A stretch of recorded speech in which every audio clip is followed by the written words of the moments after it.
Bonjour à toutes et tous, j'espère que vous allez toutes et tous bien.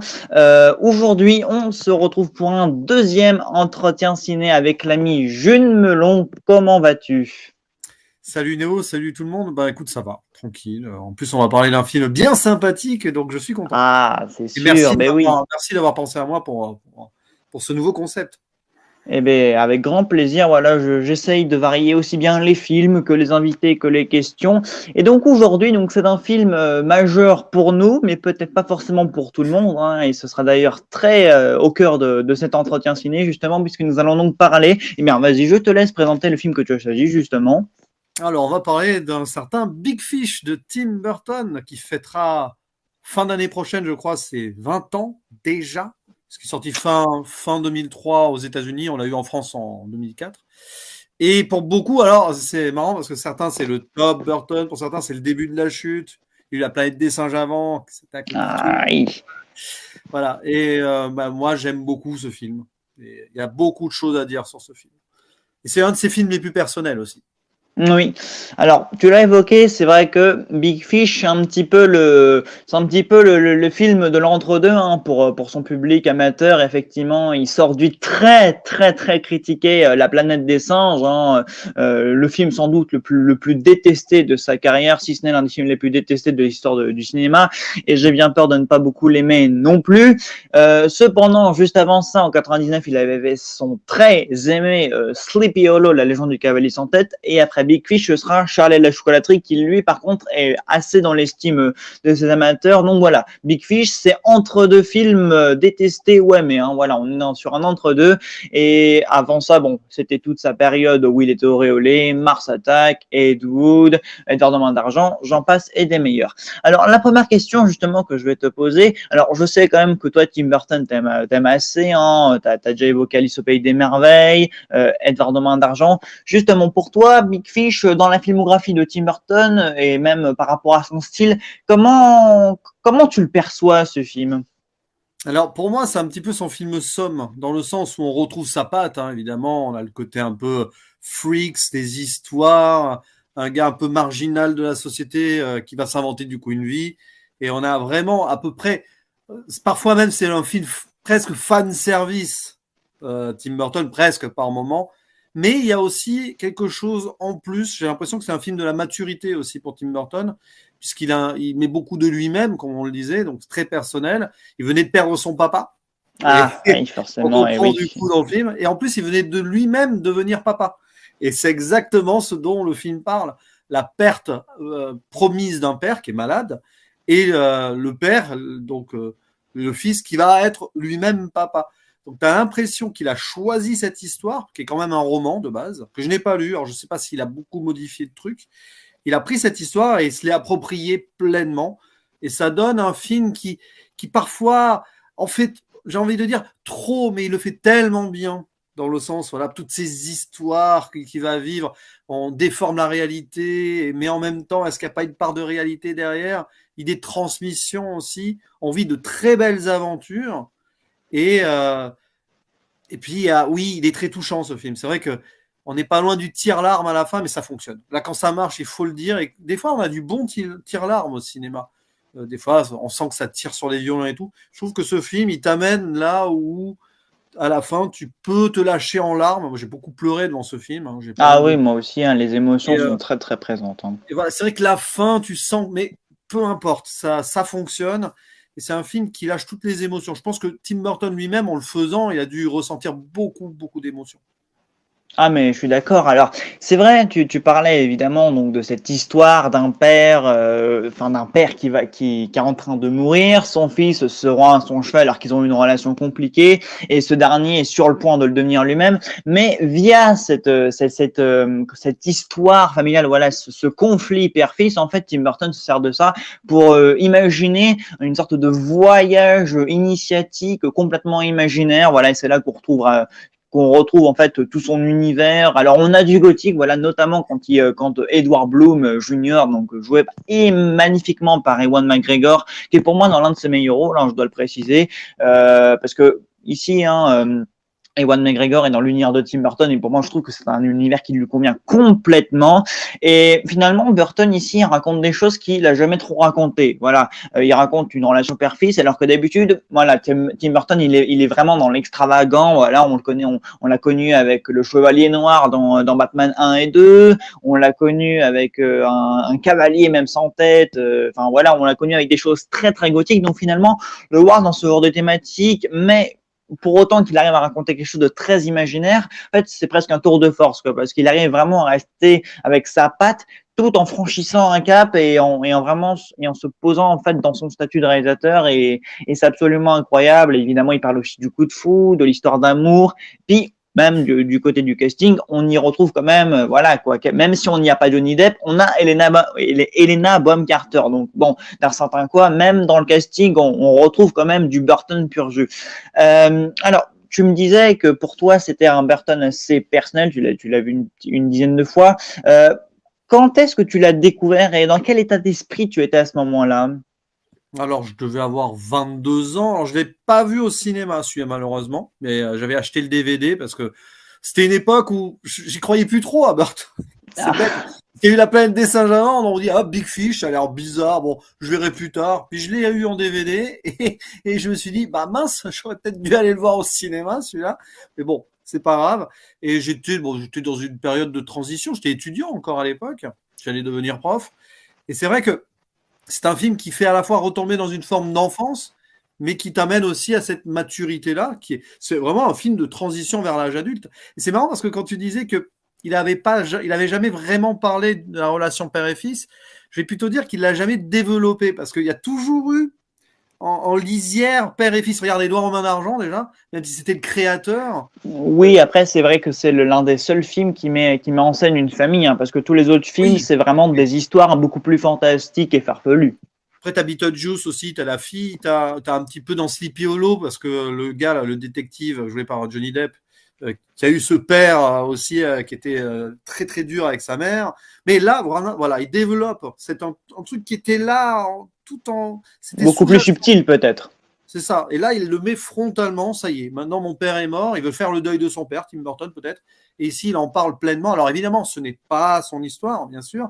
Mais limite, le père dans le film, c'est presque Tim Burton, parce que Tim Burton nous a raconté plein d'histoires jusqu'ici, même si c'est pas un scénariste non plus Tim Burton à la base, mais il met en image, il met en scène les histoires. Et là, on a l'impression qu'il a envie en fait lui-même de se projeter, de se mettre à nu devant la caméra, enfin avec son film. Et moi, quand j'ai vu ça, j'ai senti quelque chose en fait. Je me suis dit, tiens, là, Tim Burton, c'est presque s'il donnait s'il faisait son œuvre ultime. On aurait pu imaginer qu'il arrête le cinéma derrière. Évidemment, il ne l'a pas arrêté. Il a encore proposé quelques films intéressants après.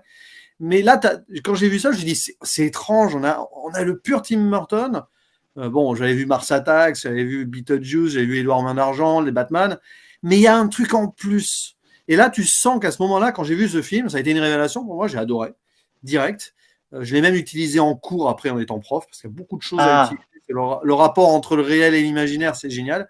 Et là, je me suis dit, il va nous mener quelque part. Après, qu'est-ce qu'il va faire après ce film? C'est ça qui est intéressant. Bon, après, il a fait Charlie et la chocolaterie, où il est retombé un peu plus tôt. Dans une enfance assez fantastique avec Johnny Depp, avec l'univers du chocolat, mais où c'est intéressant puisqu'il parle de la relation également père-fils dans Charlie et la chocolaterie, mais également en scène une famille, mais dans un univers beaucoup plus enfantin, sans un côté tragique, même s'il il y a quand même quelque chose d'assez triste puisque la famille est sans le sou, donc forcément, bon, il y a quelque chose d'assez triste tout de même dans cette histoire. Mais effectivement, on peut effectivement voir que le fait qu'il soit passé à Big Fish a changé quelque chose effectivement dans son côté, dans sa manière de raconter les histoires, quoi. C'est vrai qu'on sent quand même qu'il y a un truc qui est passé à côté, qu'il a passé un cap, qu'il a envie de raconter quelque chose de beaucoup plus intéressant. En fait, il a envie d'alterner les deux, quoi, les histoires de famille, les histoires beaucoup plus sérieuses, mais en même temps de raconter des choses un petit assez enfantines et assez fantastiques. Et c'est ça qui est très bien chez Burton. Donc t'as ce côté, t'as le summum du storytelling dans ce film pour moi, parce que t'as les histoires dans l'histoire. Moi, j'aime beaucoup ça. Il y a un côté méta, mise en abîme, et il le fait très bien, Tim Burton, dans sa mise en scène, dans son découpage. de chaque petite histoire comme ça qui nous fait progresser. Et ça marche super bien parce que au fur et à mesure du film, le fils, donc joué par Billy Crudup, je crois, hein, c'est ça. C'est l'acteur le moins bon du film, hein. Mais bon, il se débrouille quand même. Attention, hein, voilà. Bah, il apprend à connaître son père, mais en fait, il a l'impression de ne jamais le connaître, puisqu'il voit son père qu'à travers les histoires. Mais petit à petit, plus on avance dans le film, plus il se rend compte que finalement, ce que le père raconte, ce qui paraît complètement fou, c'est pas si éloigné que cela de la réalité. Et donc, il y a toute cette progression-là, et Tim Burton, il le fait très bien, parce que plus on avance dans les histoires qu'il raconte, plus on se rapproche d'une forme de réalité. Par exemple, la petite fille de la ville, le spectre, là, qui est derrière la forêt, là, Ah.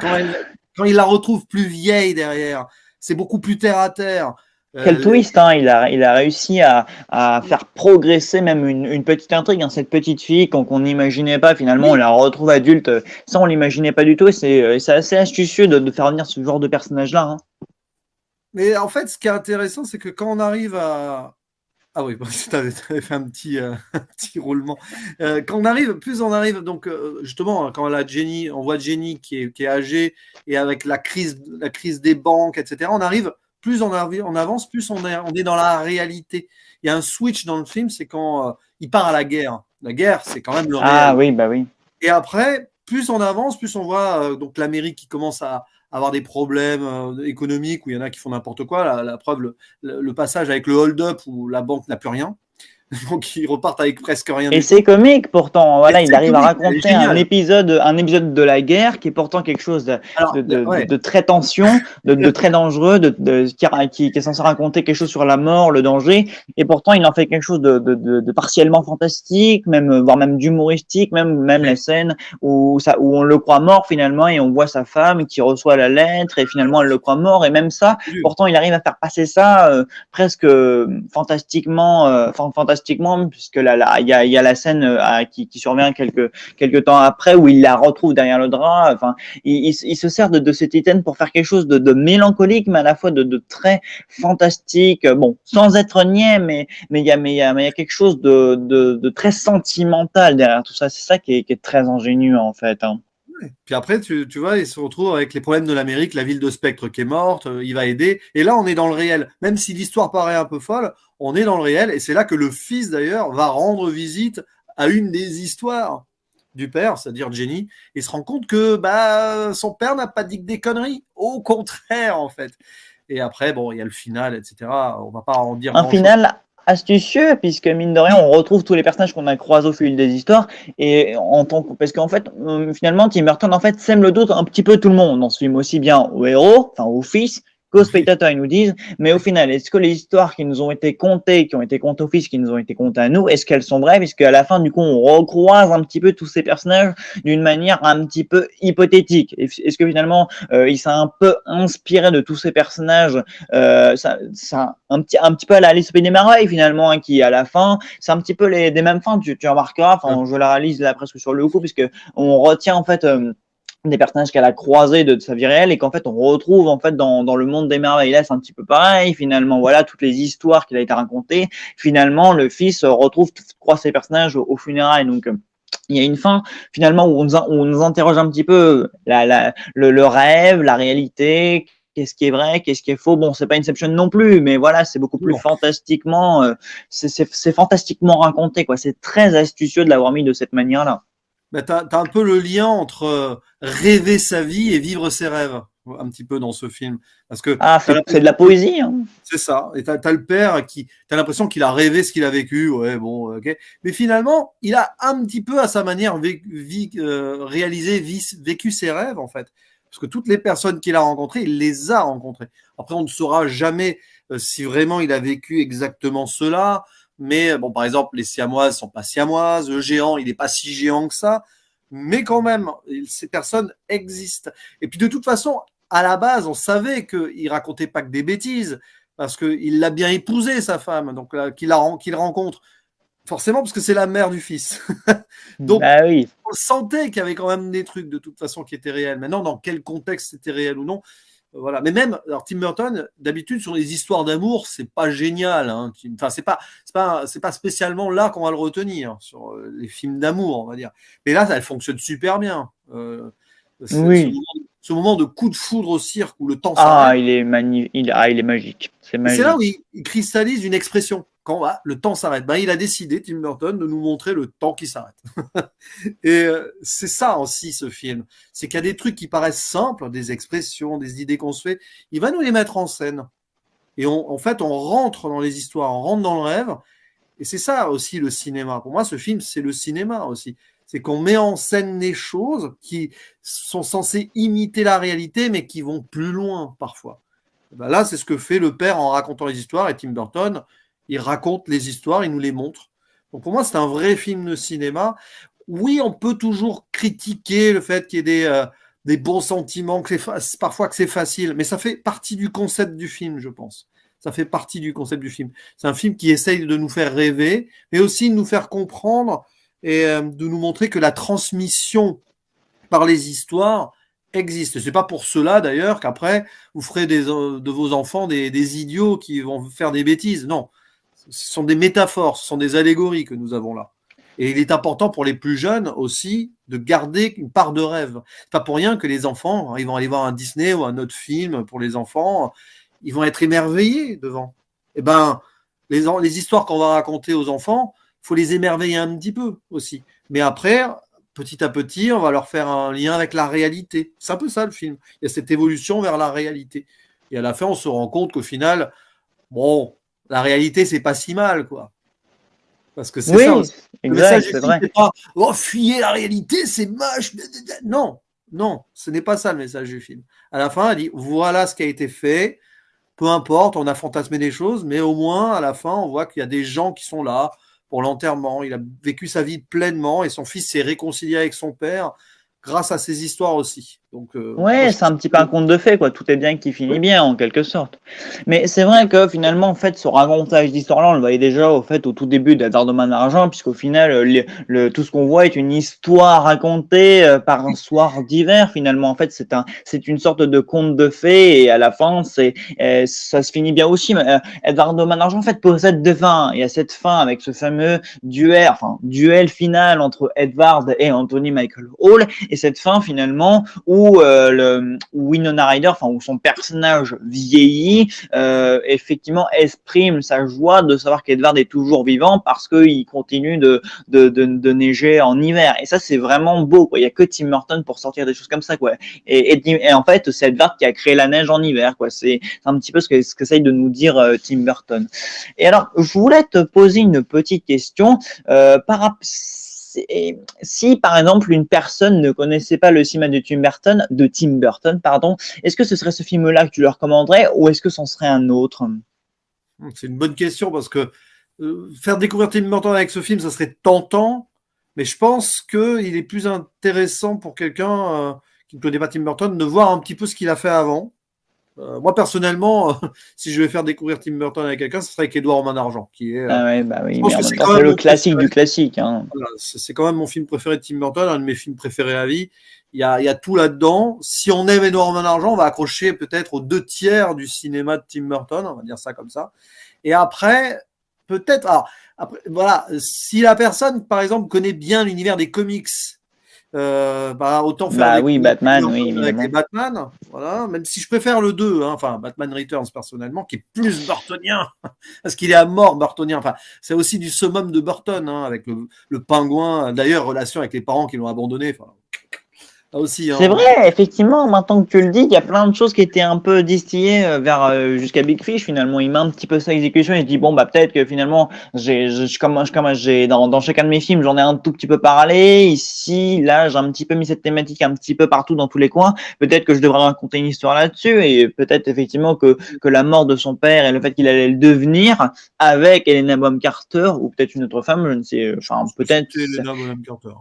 Oui, très certainement. Bah, c'est quelle ironie qu'elle apparaisse ici en tant justement qu'une sorcière. Hein, quel rôle lui donner. Enfin, il lui a toujours donné des rôles. Enfin, dans Alice au Pays des merveilles, une coupe, enfin bref, il a toujours donné des rôles totalement sur mesure. Mais c'est vrai que en fait Big Fish c'est peut-être là un accomplissement en fait de toute sa première partie quoi. Il a senti que c'était le moment ou jamais en fait de faire ce genre de film avant de passer à une deuxième partie de carrière où là il allait raconter peut-être un petit peu autre chose puisque finalement voilà quoi, les noces funèbres, Sweeney Todd, tout ça ne raconte pas vraiment la famille. Hein. Voilà, on voit peut-être à part Dark Shadow, mais Dark Shadow pareil, c'est très mal aimé aussi. Donc voilà, peut-être qu'il y a des films aussi qui ne parlent plus après Big Fish et il y a beaucoup de films qui ne parlent plus au public. Hein. Voilà, Big Eyes, ça a bidé, Dumbo, ça n'a pas eu le grand succès non plus. Donc finalement, voilà, Big Fish, ça a été le début de la fin, mais pas pour sa carrière, mais finalement, voilà, pour son succès envers le public. Voilà, vraiment, quand on parle de Burton, généralement, c'est vraiment sa première partie qu'on retient. Voilà, moi, j'ai jamais entendu quelqu'un me dire ah ouais, moi, de Tim Burton, j'aime beaucoup Frankenweenie, Dark Shadow, etc. C'est vraiment que sa première partie de carrière qu'on va vraiment retenir, parce que malheureusement, j'en ai bien peur. La planète des singes a un peu signé son mécontentement, sa chute auprès du public, et c'est bien dommage qu'après les gens n'aient pas suivi davantage, quoi. Mais peut-être que Big Fish, en fait, ça t'a réconcilié peut-être avec Tim Burton juste après un Planète des singes. C'est peut-être ça aussi, non? Ah bah, ça m'a plus que réconcilié. Après, Charlie à la chocolaterie, j'étais bien content qu'il sorte. Le film est sympa. Hein. Avec le recul, c'est pas, voilà, c'est clairement pas un film majeur de Tim Burton, mais ça passe. Il y a des choses intéressantes, justement le rapport avec le père, joué par Christopher Lee, un acteur que j'aime beaucoup. T'as beaucoup de choses intéressantes. Après, le bouquin, et j'ai pas vu la première version cinématographique. Par contre, que je Moi la non vois. plus, non. Moi non plus, j'ai vu que celle-là. C'est vrai que c'est plus cruel encore, enfin je crois, je sais pas. Mais oui, pour revenir juste à ta question d'avant, je pense que pour faire découvrir Tim Burton, tu as un triptyque intéressant, hors Batman en plus, parce que bon, après Batman, c'est une histoire au-delà de Tim Burton. Tu as donc Édouard Main d'Argent, Sleepy Hollow et Big Fish. Tu fais cette trilogie-là. Si la personne n'a aimé aucun des trois, bon, tu peux laisser tomber. Hein, Tim Burton t'aimera pas. Voilà, je pense. Hein. Après, tu peux aller dans le plus déluré, parce que moi, par exemple, Beetlejuice, il y a un peu plus de mal, même si c'est un bon film.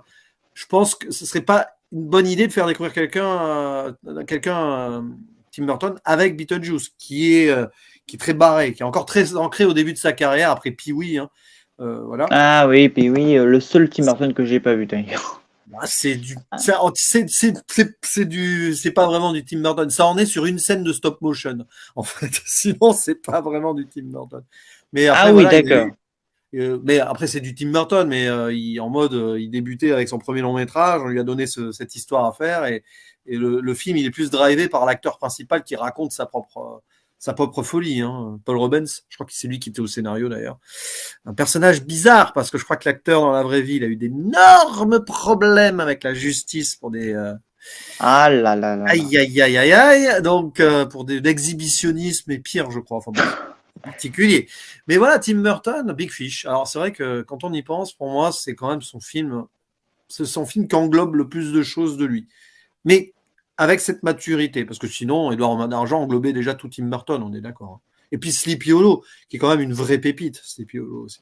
Oui, oui. Ah, j'ai du mal avec celui-là, mais c'est son cinéma du crachet. Hein. J'ai du mal, mais ça le représente bien en tant que cinéaste. Un glauque, bien macabre, enfin, c'est toute sa patte gothique, toute sa noirceur, mais avec beaucoup de maturité, parce que c'est presque un film d'horreur finalement, Sleepy Hollow, hein, avec certaines scènes, avec le chevalier sans tête, même avec Christina Ricci. Enfin, il y a quelque chose de très, très, très, très sombre là-dedans. Enfin, c'est un film qu'on montre pas, par exemple, à des enfants ou à des adolescents, ou vraiment s'ils connaissent bien Tim Burton, hein, ici, ils sont friands de genre, hein, par exemple. Hein.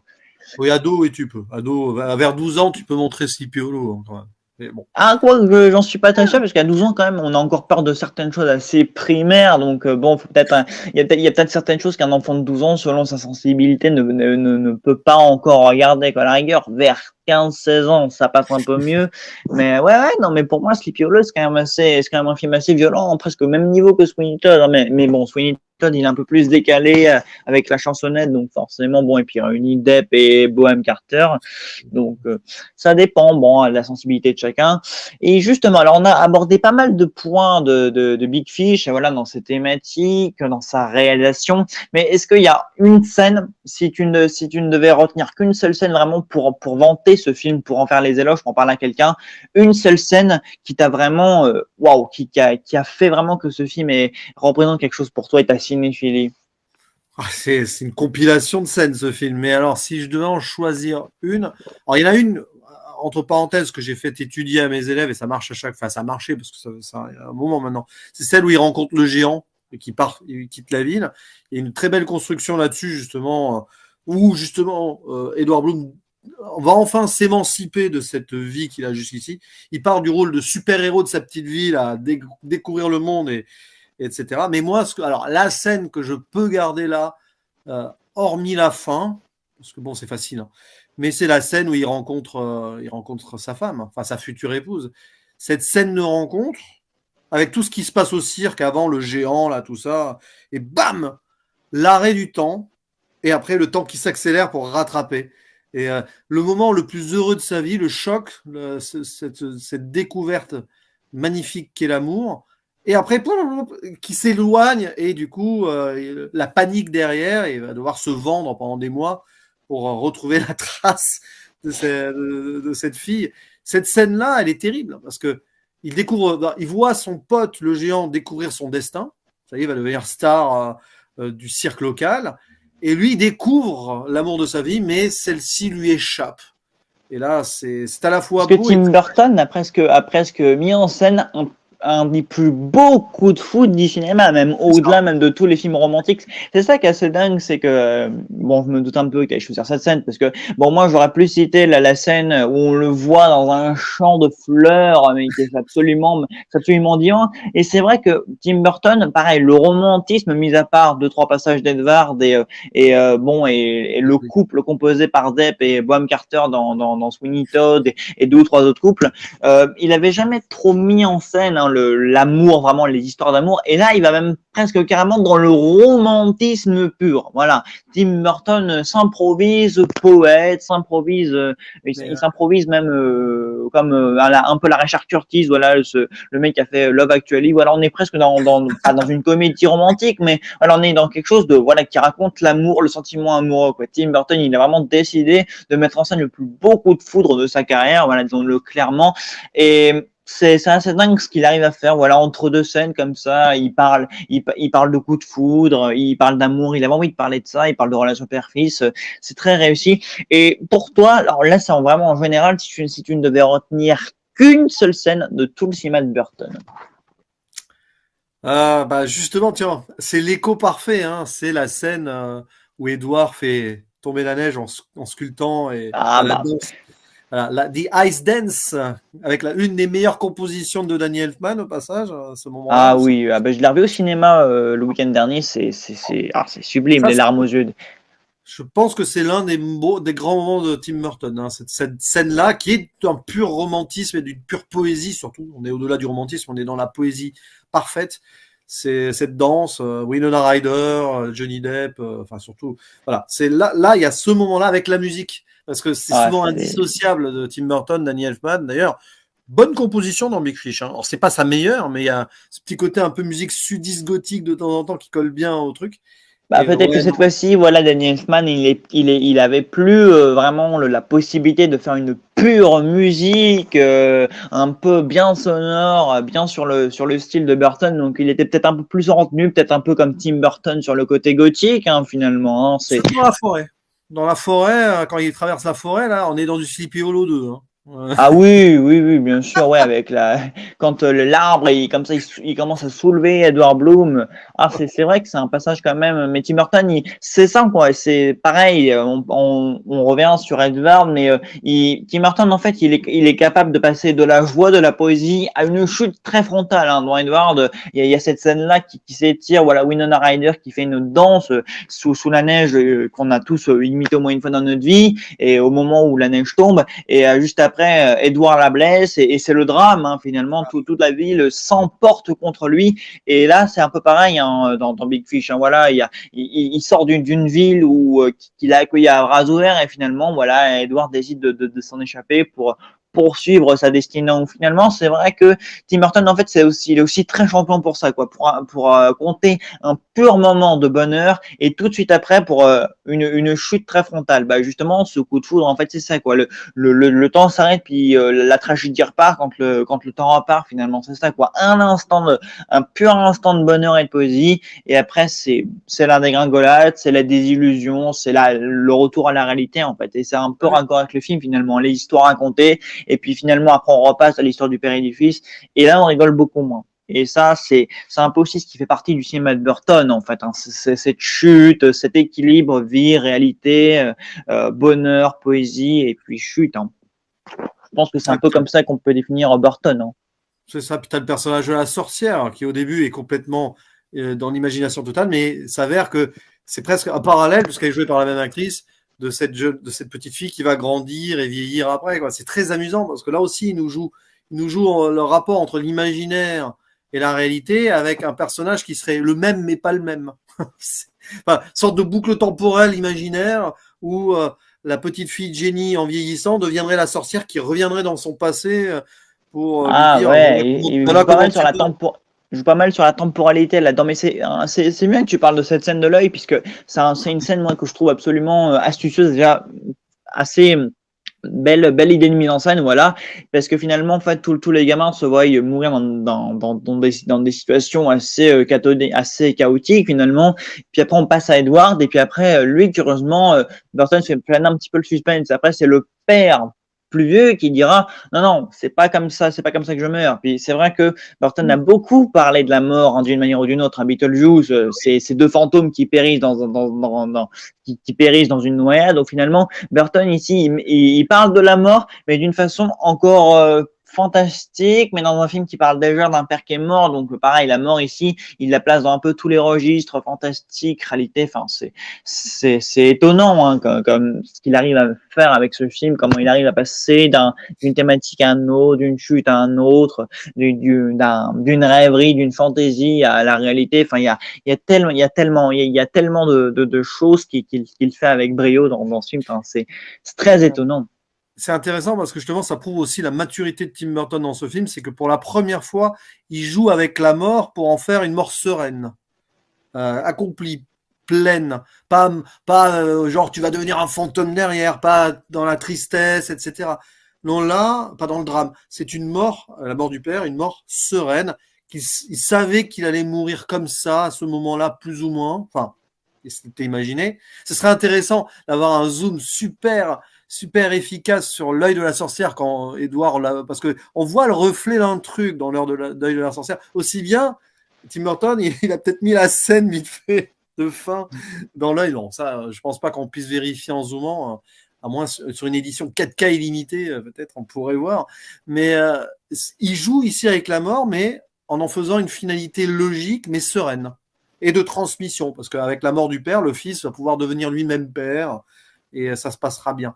Donc là, je pense qu'il a fait la paix un peu, enfin, il a fait la paix avec la mort. Je pense que Tim Burton, il a vécu sûrement des angoisses par rapport à la mort. C'est pour ça il en a beaucoup rigolé. Il a beaucoup s'est amusé avec le macabre. Mais là, il s'en amuse, mais à la fin, c'est posé, c'est beau, c'est logique. C'est comme ça que ça se passe, quoi. Et je pense pas qu'on ait vu un Tim Burton avant, du moins, qui montrait la mort de façon aussi apaisée, avec une finalité positive. Après Beetlejuice, c'est trop comique pour imaginer cela. Je pense que c'est peut-être même la seule fois dans sa carrière, à vérifier, hein, où il montre la mort comme ça, comme une finalité positive et poétique et logique. Faudrait réfléchir, parce que là, il y a tellement de films. Mais, C'est possible, effectivement, c'est possible que ce soit le seul film vraiment où il montre la mort de façon mature en fait. Hein. Et puis, bah écoute, je terminerai sur une petite dernière question comme ça. Alors, on parle, voilà, Big Fish, le film de la maturité, un cap pour sa carrière. Et pour toi, alors c'est un peu une question générale, mais est-ce que pour toi, après Big Fish, après avoir fait cela, est-ce que Burton il a réussi à raconter quelque chose d'intéressant? Est-ce qu'il a réussi après ce film-là à faire quelque chose qui soit vraiment pertinent à raconter? Est-ce qu'il avait encore quelque chose à proposer cinématographiquement pour toi? c'est la bonne question, parce que après, bon, il revient à ses premières amours. On choisit la chocolaterie si on veut, mais Les Noces funèbres, c'est quand même très Tim Burton. Frankenweenie nous fait un film qui l'adapte lui-même d'un court-métrage qu'il avait fait avant. Sweeney Todd, c'est dommage parce que s'il n'y avait pas l'aspect comédie musicale que je trouve trop décalé, qui m'a sorti du truc, il y avait quelque chose de très mûr.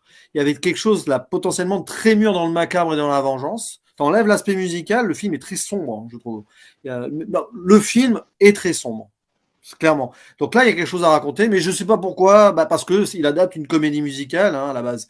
Donc il en fait une comédie musicale, il se pose pas la question. Et après, il y a eu, alors Big Eyes n'est pas inintéressant, mais c'est très peu Tim Burton. Enfin, c'est un biopic, Big Eyes. Et très passionnant le côté marginal et tout, puis aussi les big eyes sur les peintures. Oui, c'est ça son côté en fait, c'est là où elle est, ça pas dans ses yeux-là. Big Fish, Big Eyes. Parce que Big Eye, en plus, les Big Eyes, c'est peut-être la vraie première fois qu'il va vraiment faire un personnage féminin fort qui veut s'émanciper du patriarcat et tout. Parce que jusque-là, Tim Burton, bon, mais là, il a tenté quelque chose en écrivant très bien le personnage, enfin, en racontant l'histoire de ce personnage féminin de façon très, très, très forte, je trouve. Jusqu'ici, c'était toujours en pendant masculin à côté, positif, ou par exemple, Edouard en argent, bon, le personnage de Winona Ryder découvre quelque chose à travers le personnage du monstre, entre guillemets. Là, il a fait quelque chose. Il y avait une réussite derrière, mais je pense que le film n'a pas marché. Et après, il y a Miss Peregrine qui est intéressant aussi là-dessus. Ah oui, Miss Peregrine, oui, c'est pas mal. Mais bon, Miss Peregrine, le souci du film, c'est que dans son dernier acte, c'est le bazar absolu. Il n'a pas su conclure le film, tout simplement. Du parc d'attractions infâme là sur le final. Ça doit être du pur Tim Burton, là c'était particulier. Et puis il y a eu Dumbo, et Dumbo, moi je l'ai trouvé passionnant dans l'idée sur la deuxième partie d'aller plus loin que le matériau d'origine et d'avoir un regard assez critique sur Disney. Alors, je sais que ça divise, que beaucoup de gens trouvent que en fait non, Disney a laissé passer, c'est du cynisme et tout, mais Tim Burton, vu ce qu'il a déclaré récemment en disant qu'après Dumbo il ne travaillerait plus avec Disney, je pense qu'il a voulu... oui, il est déterminé. Hein. Ouais, mais il a voulu, je pense, dans ce film, pas régler ses comptes, faut pas dire ça non plus, mais y aller franco, et dans son message à le parc d'attractions, etc. Là, oui, quelque chose de très commercial, de très bondé, de très lucratif, effectivement. Alors, il y a songé. Il y avait une idée derrière la tête. Après, Disney a laissé passer parce que c'est sûr que c'est pas hyper frontal non plus. Mais je pense qu'il savait là que c'était sûrement son dernier Disney et que il pouvait en plus s'émanciper derrière. Maintenant, la vraie question, c'est qu'est-ce qu'il va nous faire maintenant, Tim Burton? À part la série. Oui, maintenant il est sur Netflix, donc bon. J'espère qu'il va nous refaire un projet très personnel, surtout. Parce que voilà, Miss Peregrine, Dumbo, est-ce que c'était personnel?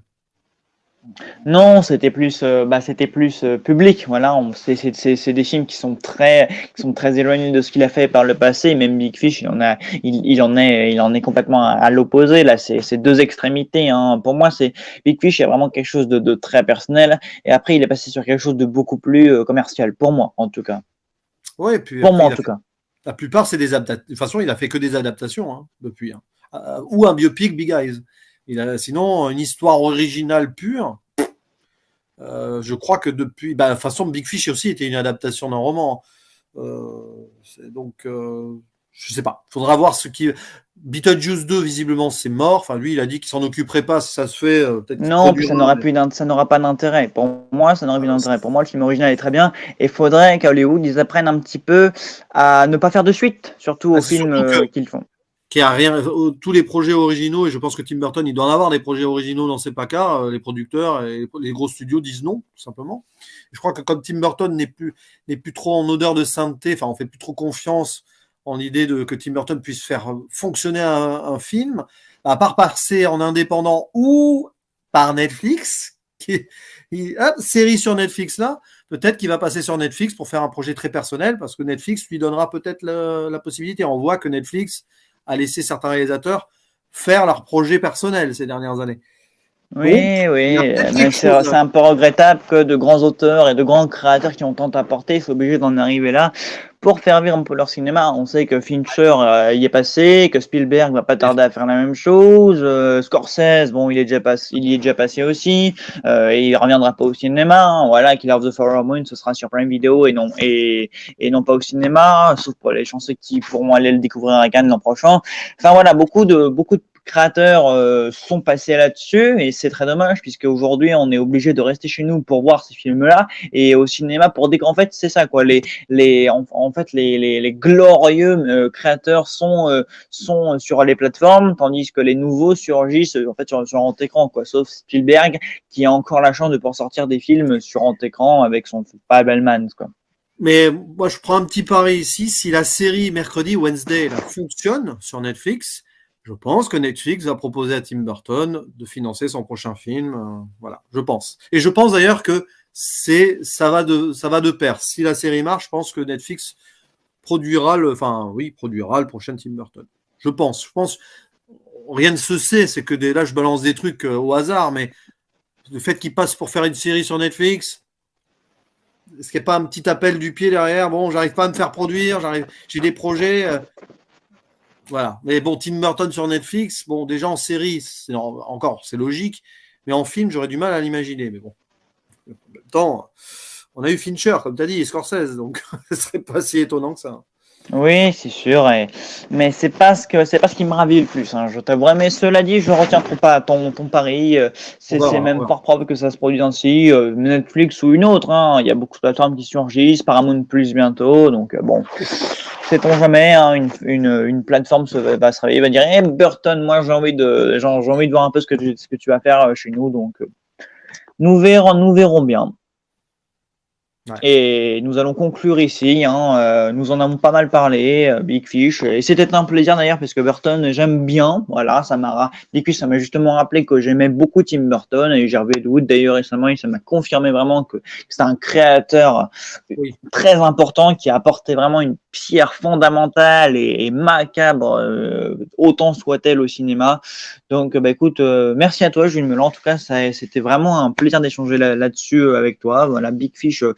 Je voulais en parler depuis longtemps, mais il me fallait quand même quelqu'un qui soit amateur et de Tim Burton et qui a un rapport avec ce film-là. Et c'est tombé sur toi, écoute. Hein.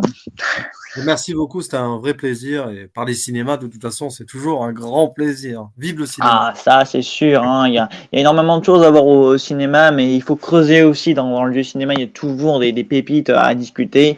Et c'est pour ça d'ailleurs que je voulais m'entretenir sur certains films avec un bon nombre de membres de collègues. Voilà. Bah écoute, merci à tous d'avoir regardé. Et puis, bah écoute, à très vite, hein, Jules Melon. Et puis, Bientôt. à très vite tout le monde.